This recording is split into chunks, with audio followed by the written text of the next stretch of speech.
여러분 안녕하십니까? EBS 초대석 정관용입니다. 평창 동계올림픽 이제 얼마 남지 않았습니다. 내년 2월 9일부터 25일까지 17일간 열리게 되죠. 자, 올림픽의 하이라이트 하면 개폐회식 빼놓을 수가 없습니다. 개최국의 위상을 전 세계에 알리는 그런 절호의 또 기회이기도 하죠. 오늘 평창 동계올림픽 개폐회식 총감독을 맡으신 분을 모셨는데요. 여러분 참 좋아하시는 배우이고 또 수많은 기록을 세우고 있는 난타의 제작자이기도 하신 분입니다. 송승환 총감독을 오늘 초대했습니다. 어서 오십시오. 네, 안녕하세요.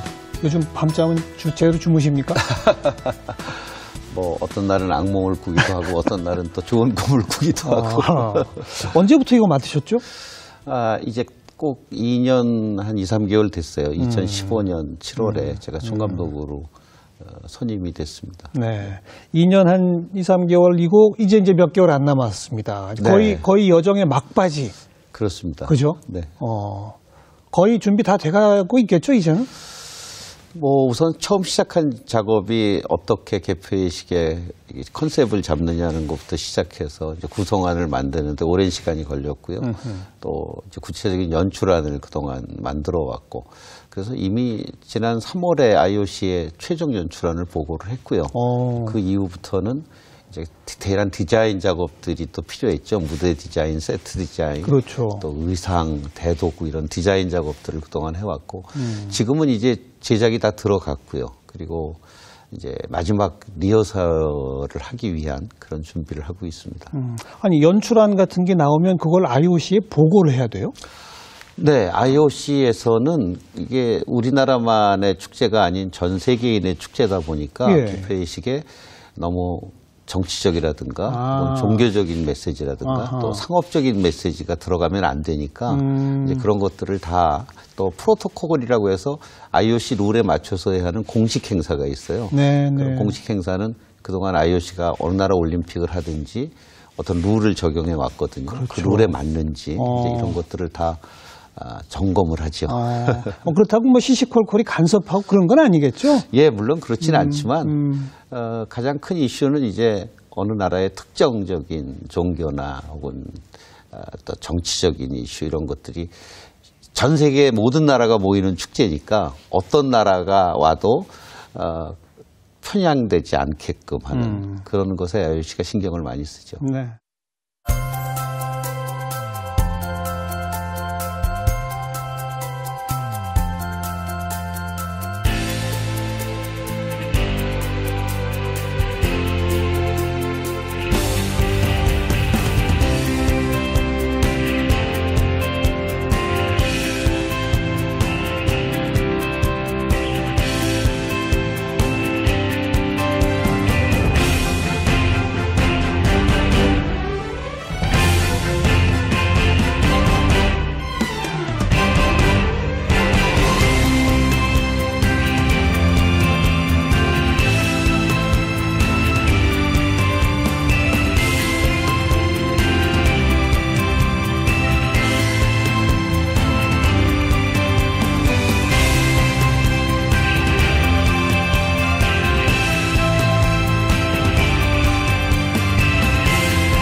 어떤 작품이 나올 것인지, 우리 88 서울올림픽 때 굴렁쇠 소년과 같은 어떤 것이 등장할 것인지 지금 호기심이 집중되는데 오늘 제가 아무리 여쭤봐도 말 못하시는 게 많죠. 제가 IOC와 총감독 계약을 하는 계약서에 개회식 전날까지 개회식 내용은 일절 발설하면 안 된다는 그 비밀 조항에 제가 사인을 했기 때문에 죄송하지만 구체적인 내용은 말을 할 수가 없네요. 이런 이 궁금증과 호기심을 계속 갖고 설레는 마음으로 개막 개회식을 모두 지켜봐라. 이제 그런 취지라서 저도 구체적인 질문은 드리지 않겠고 그래도 총감독으로서 난 이번에 개회식, 폐회식에 뭘 좀 담고 싶다. 좀 추상적일지라도 그 말씀은 좀 들려주세요. 그동안 우리나라에서 했던 많은 국제 행사가 있었죠. 그럴 때 우리는 이제 당연히 우리의 문화, 우리 전통, 네, 우리 문화, 전통, 우리 한국적인 민속, 것, 한국적인 것 이런 것들을 보여주려고 애를 써왔던 것 같은데 이제는 이제 거기서 조금 좀 우리가 업그레이드 될 때가 되지 않았나 생각을 해요. 말하자면 88 올림픽 때만 해도 우리가 현대문화예술은 어떤 장르도 세계적으로 경쟁력이 없었기 때문에 네네. 어찌 보면 우리 전통과 민속만이 다른 문화예술과 비교당하지 않는 우리만의 것으로서의 존재 가치를 인정받을 수 있는 거였지만 그러나 이제 88 올림픽이 끝나고 30년이 지나서 우리 현대 아트도 굉장히 경쟁력을 갖게 됐거든요. 뭐 현대무용이라든가 또 영상 분야라든가 또 뭐 대중문화 쪽은 더더욱 그렇죠. K-팝이라든가. 그래서 이제는 물론 우리 전통도 보여줘야 하지만 거기에 올인할 것이 아니라 우리 현대문화예술의 월등함도 좀 보여주고 싶고 전통도 전통 그대로를 보여주는 것이 아니라 네. 우리 현대적인 문화와 융복합된 그래서 글로벌한 좀 보편성을 갖고 어느 나라 사람이 보든 같이 공감할 수 있는 그런 우리 것을 보여주겠다 하는 것이 이제 우리 감독단들이 공통된 의견이었죠. 그리고 그런 형식 안에 담는 메시지는 우선 저희가 제일 신경 쓰인 게 우리 다음에 바로 일본에서 올림픽이 열리죠. 도쿄에서. 그다음에 또 중국의 북경에서 동계올림픽이 열리죠. 결국은 아시아 3국이 이렇게 올림픽을 차례대로 하니까 우리가 보여주는 문화가 특히 외국인들에게 일본과 중국과 어떻게 차별화해서 우리가 보여줄 수 있을까가 참 고민이었어요. 많은 외국인들이 동양하면 중국을 생각하고 또 일본을 생각하는 게 사실이고. 그래서 저희가 이제 우리 한국 문화의 특성이 무엇인가를 찾는 작업부터 시작을 했죠. 역시 우리 전통 문화의 특징은 자연과의 조화에 있지 않나 싶어요. 자연과의 조화? 네. 뭐 건축을 예를 들어봐도 중국의 자금성 하면은 자연을 압도하는 듯한 그 거대함이 어마어마함. 있죠. 네. 또 일본 하면은 인공적으로 꾸민 아주 이쁘고 아기자기하게 꾸민 인공 정원 이걸로 상징되는. 근데 우리나라의 정원은 집 안에 정원이 따로 없어도 맞아요. 나지막한 담 밖으로 보이는 먼 산이 바로 우리 집 정원이라는 개념이잖아요. 또 우리의 뭐 그릇 같은 것도 막사발 같은 것, 일본에서는 거의 뭐 보물 취급을 하는 건 막사발도 어찌 보면 그냥 자연의 그대로를 담은 그릇이고요. 그래서 우리 전통 문화와 한국 문화의 특성을 그런 자연과의 조화에서 저희가 잡았고요. 그다음에 역시 우리 한국 현대 문화의 특성은 융합인 것 같아요. 네네.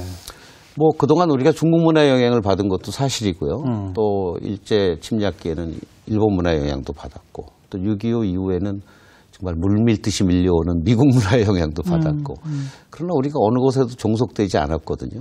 나름 우리 것화하고 또 우리의 전통 문화와 융합시켜서 새로운 문화를 만들어냈고 그것이 바로 우리의 한류의 탄생이라고 저는 생각하고요. 그래서 우리 전통 문화의 특성이라고 할 수 있는 조화 그리고 우리 현대 문화 예술의 특성이라 할 수 있는 융합 이것을 이제 기본으로 하고 한국인에 대해서 외국인이나 우리가 갖는 첫 번째 특성은 역시 열정인 것 같아요. 역동성. 그리고 이 분단 국가로서 유일한 전 세계의 분단 국가로서 치르는 올림픽이니만큼 우리가 전 세계에 전할 메시지는 역시 평화라는 생각을 했고요. 그래서 정리해서 말씀드리면 조화와 융합을 바탕으로 한국인의 역동성, 열정 그리고 평화의 메시지를 던지는 그런 개폐회식을 만들겠다는 게 저희의 목표입니다. 개회식과 폐회식이 어떻게 이게 상호 연결되겠죠? 아무래도? 네. 역시 개회식은 저희가 평화의 이미지를 담아서 슬로건이 Peace in Motion입니다. 움직이는 평화, 이제 행동해야 될 평화. 그리고 폐회식은 우리가 또 4차 산업혁명 시대를 앞두고 있고 한국은 또 IT가 굉장히 발전된 나라죠. 4차 산업혁명을 우리가 또 이끌어가야 할 그런 시점에서 폐회식이 끝이지만 그러나 또 새로운 시작일 수도 있어서 폐회식의 테마는 넥스트 웨이브입니다. 미래의 물결.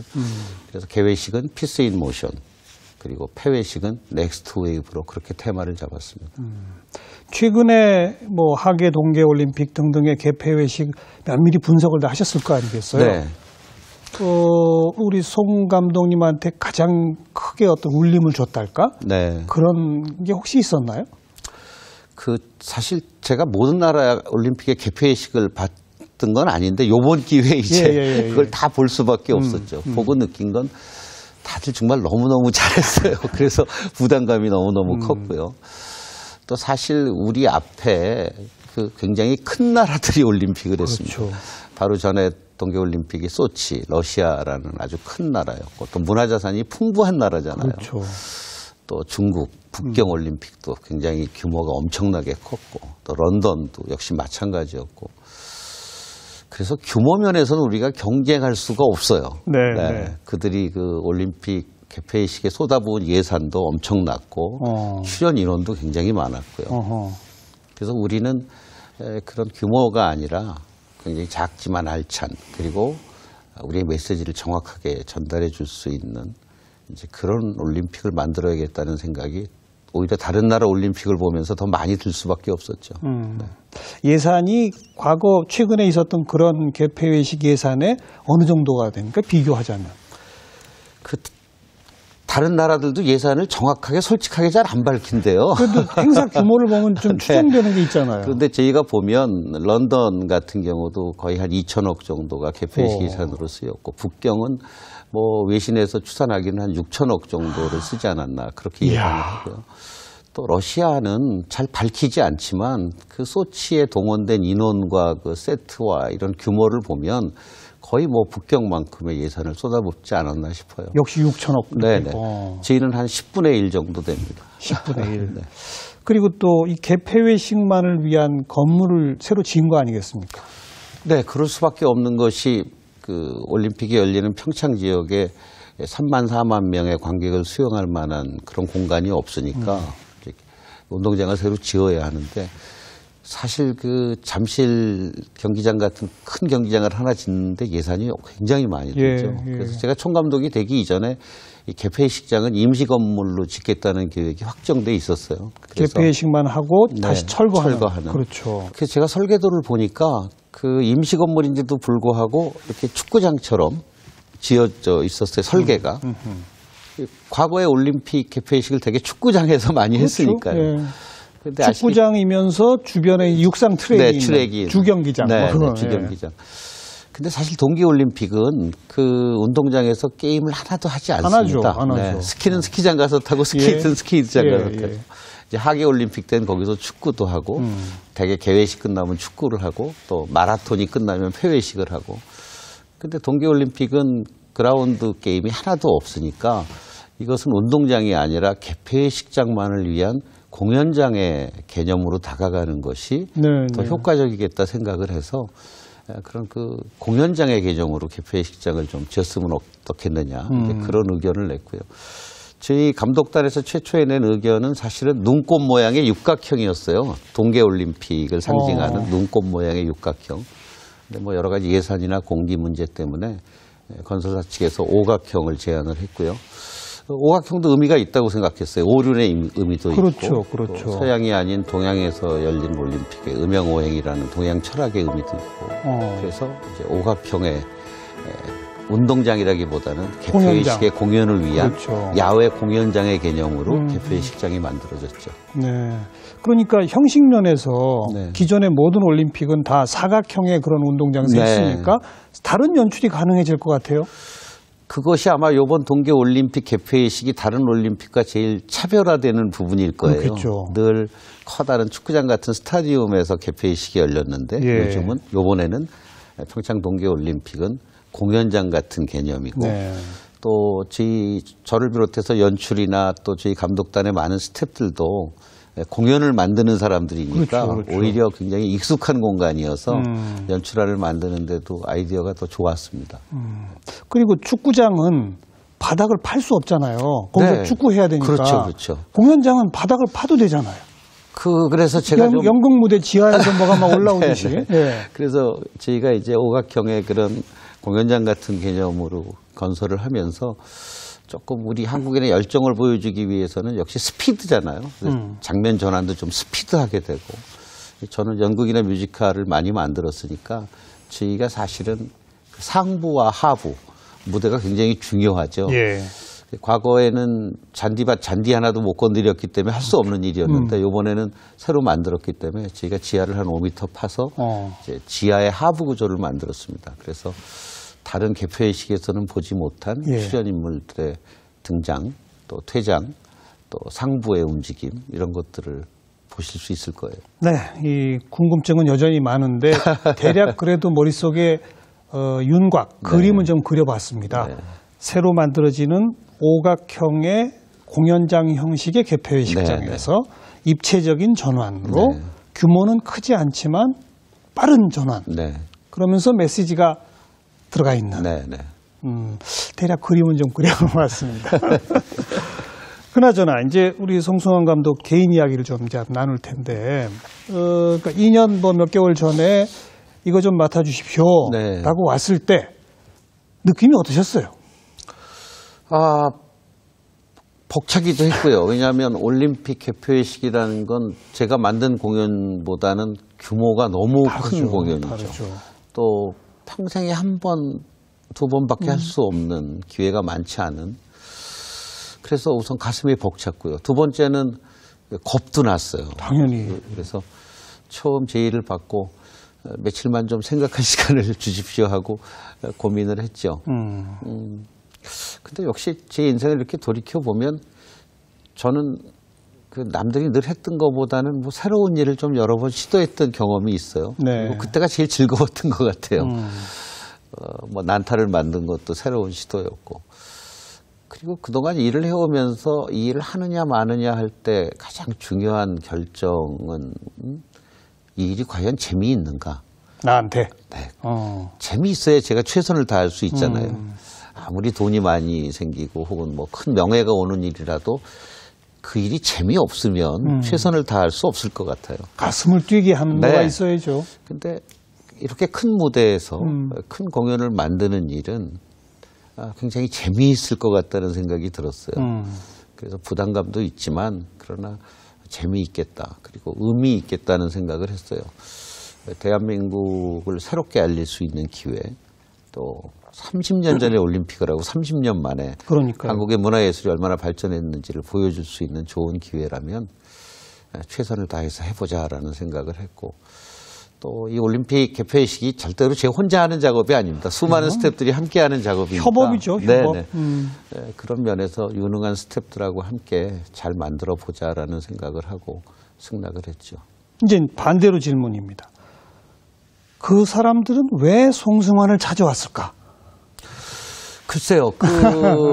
아마 처음에는 공모 형태로 개폐식 감독을 아마 선출할 생각이었는데 다들 공모에 잘 응하지 않으셨던 것 같아요. 부담스러워서. 부담스럽기도 하고 또 뭐 외국 심사위원들에게 심사를 맡긴다는 얘기도 있었고, 그래서 그런 것이 조금 마음에 걸린 분들도 계셨을 거고, 또 지 공연계에서는 그 선후배 간의 적이 굉장히 돈독한데 내가 저 사람보다 더 잘할 수 있습니다라고 나서서 경쟁을 공모하는 게 지 생제에 잘 안 맞죠. 그러네요. 그러니까 서로들 이제 공모에 응하지 않으셨고, 그래서 다시 그 선정위원회가 만들어지고 그곳에서 회의를 거쳐서 제가 선정됐다고 얘기를 들었는데, 그분들의 생각은 많은 공연을 제가 제작을 해보고 기획을 해본 경험이 있으니까 그런 많은 스태프들을 하고 함께 일하는데 적임자라고 생각하셨던 것 같고, 두 번째는 올림픽은 현장에 있는 3만 5천 명의 관객만 중요한 게 아니라 사실은 전 세계에서 텔레비전으로 시청할 수억 명이 중요하죠. 당연하죠. 네, 그런 면에서는 제가 어려서부터 방송을 쭉 해왔고, 그래서 방송의 기능을 알고 또 방송에서의 드라마 촬영이나 이런 걸 통해서 카메라 워킹도 잘 알고, 아마 그런 방송에서의 제 경험, 공연에서의 제 경험이 두 가지를 다 겸비하고 있는 게 아마 적합하다고 그분들은 생각하셨던 것 같아요. 공연과 방송을 다 알고 있다? 네. 방송 처음 하신 게 언제죠? 제가 정확하게 1965년 KBS 은방울과 차돌이의 차돌이 역할로 데뷔했습니다. 그때가 몇 살 때입니까? 초등학교 3학년 때였어요. 8살, 9살 때죠. 어떻게 그렇게 데뷔를 하시게 된 거예요? 제가 안암국민학교를 다녔는데 초등학교 3학년 때 어린이 이야기 대회가 있었어요. 예. 그 어머니 날을 기념해서. 근데 학교에서 제가 국어책을 잘 읽는다고 선생님이 그 어린이 이야기 대회에 저를 내보내셨는데 거기서 어떻게 운 좋게 1등을 했어요. 그래서 KBS 어린이 시간에 출연을 하게 됐죠. 그래서 제가 1등한 그 이야기를 어린이 시간에 나가서 한 거죠. 그랬더니 그 담당 프로듀서가 녹음이 끝나고 나니까 너 다음 주부터 일주일에 한 번씩 방송국에 올 수 있니? 네. 저야 뭐 방송국 가니까 얼마나 재밌고 신나요. 왜요? 그랬더니 그 KBS 어린이 시간에 음방울과 차돌이라는 프로가 있는데 그 당시에는 아역 성우가 없었어요. 그래서 대부분 그 여자 성우분들이 남자 어린아이 목소리를 내던 시절이었는데 그 차돌이를 네가 한번 해보지 않겠느냐고. 그렇게 해서 음방울과 차돌이의 차돌이로 얼떨결에 데뷔를 하게 된 거죠. 국어책 읽기는 왜 그렇게 잘하시게 된 거예요, 그러면? 저는 그 어머님 교육 덕인 것 같아요. 제가 유치원을, 성당에서 하는 유치원을 다녔는데, 유치원에서 일주일에 한 번씩 선생님이 애들에게 이제 동화를 해 주시잖아요. 근데 어느 날은 우리 아이들 중에 한 명이 나와서 친구들에게 동화를 하라고 그랬어요. 그래서 제가 엄마한테 들은 동화를 나가서 했어요. 그랬더니 아이들이 되게 재밌어 하더라고요. 그래서 집에 와서 그 얘기를 했더니 엄마가 또 다른 동화를 해 주셨어요. 그래서 또 그 다음 시간에도 또 제가 손을 들고 나갔어요. 그러다 보니까 그 시간만 되면 아이들이 다 저를 쳐다봐요. 그리고 저는 나가서 당연히 제가 하는 거고. 하다 보니까 요령이 생겨요. 그냥 여우가 어때서 하는 것보다 여우가 여우처럼 막 소리를 내고 이런 일종의 연기. 예, 연기를 한 거죠. 그랬더니 애들이 더 좋아하더라고요. 당연하죠. 아마 어머니의 그런 동화를 저한테 읽어주시고 제가 유치원에 가서 애들 앞에서 그 동화를 하고 그게 저는 제 연기 수업의 전부였던 것 같아요. 그러니까 처음에 방송국은 목소리, 성우로. 네, 왜냐하면 그 당시에는 뭐 텔레비전보다는 라디오가 더 인기 있던 시절이었고 뭐 텔레비전이 있는 집도 별로 없었고요. 그래서 이제 그 음방울과 차돌이 프로를 하다 보니까 이제 그 당시는 텔레비전보다는 라디오 연속극이 인기 있던 시절이거든요. 그렇죠. 그래서 라디오 연속극의 아역으로 출연하게 되고 그러다 보니까 그딴 라디오 방송국하고 텔레비전 방송국이 길 하나에 있었거든요, 남산에. 길 건너 텔레비전에서 어떤 아저씨들이 오더니 저를 데리고 가서 또 대본을 주고 읽어보라고 하더니 이제 TV 드라마에 아역으로 출연을 시키고 이제 그렇게 해서 자연스럽게 중학교 때는 중학생 역할, 고등학교 때는 고등학생 역할 그렇게 연기 생활을 하게 됐죠.